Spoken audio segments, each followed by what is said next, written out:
এবার আবারও ভয়ঙ্কর রূপে ফিরতে যাচ্ছে ব্রাজিল ফুটবল টিম। শুধু ভয়ঙ্কর রূপেই ফিরবে না, এবার 2026 বিশ্বকাপের ট্রফি উঠতে যাচ্ছেন ব্রাজিলিয়ান সুপারস্টার নেইমার জুনিয়রের হাতে। কারণ এবার ব্রাজিল দল পেতে যাচ্ছে বিশ্বসেরা অভিজ্ঞ মান কোচ এবং ব্রাজিল দলে ফিরতে যাচ্ছে হারিয়ে যাওয়া অভিজ্ঞ মান ফুটবলার। এই ভিডিওর মধ্যে জানতে পারবেন ব্রাজিল দলে এবার অভিজ্ঞ মান কোচ কে হতে যাচ্ছে এবং ব্রাজিলের হারিয়ে যাওয়ার নক্ষত্র কে ফিরবে ব্রাজিল দলে, আর 2026 বিশ্বকাপে কোয়ালিফায়ার করার জন্য ব্রাজিলের আর কত পয়েন্ট দরকার, সবকিছু বিস্তারিত জানতে পারবেন এই ভিডিওর মধ্যে।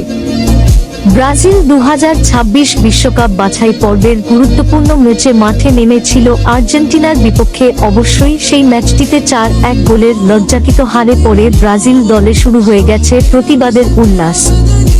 কারণ এমন হার জীবনের প্রথমবার দেখছে ব্রাজিল ফুটবল টিম, যেখানে ব্রাজিল বিশ্বকাপ বাছাই পর্বের 14টি ম্যাচের মধ্যে 6টি ম্যাচ জয় পেয়েছে, 3টি ম্যাচ ড্র এবং 5টি ম্যাচ হেরেছে। এরকম লজ্জাকিত হারের জন্য ব্রাজিলের কোচ ডোরিভালকে বরখাস্ত করেছে সিবিএফ।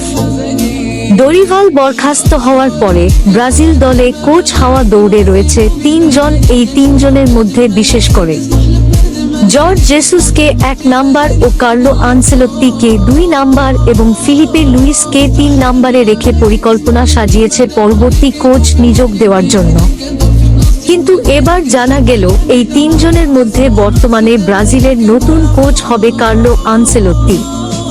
তাই এবার বিশ্বসেরা অভিজ্ঞ মান কোচের পাশাপাশি ব্রাজিল দলে ফিরতে যাচ্ছে হারিয়ে যাওয়া অভিজ্ঞ মান ফুটবলার। এবার ব্রাজিল দলে ফিরতে যাচ্ছে Neymar Junior, Thiago Silva, Casemiro, Antony, Richarlison, Lucas Paqueta, কুতিনহোদের মতো অভিজ্ঞ মান তারকার। আর ব্রাজিল 2026 বিশ্বকাপে অংশগ্রহণ করার জন্য বাকি রয়েছে 4টি ম্যাচ। এই 4টি ম্যাচের মধ্যে একটিতে জয় পেতে হবে, তা না হলে 2টি ম্যাচ ড্র করতে পারলেই 2026 বিশ্বকাপে অংশগ্রহণ করতে পারবে ব্রাজিল। তাই এবার অভিজ্ঞ মান কোচ এবং অভিজ্ঞ মান ফুটবলারদের নিয়ে 2026 বিশ্বকাপের মিশন পূরণ করতে চাই ব্রাজিল। এই ছিল আজকের ভিডিওটা ভালো লাগলে এই টিকটক আইডিটি ফলো করে লাইক দিয়ে আইডিটি সেভ করে রাখো, কারণ ফুটবলের গুরুত্বপূর্ণ বিষয় নিয়ে আলোচনা করা হবে।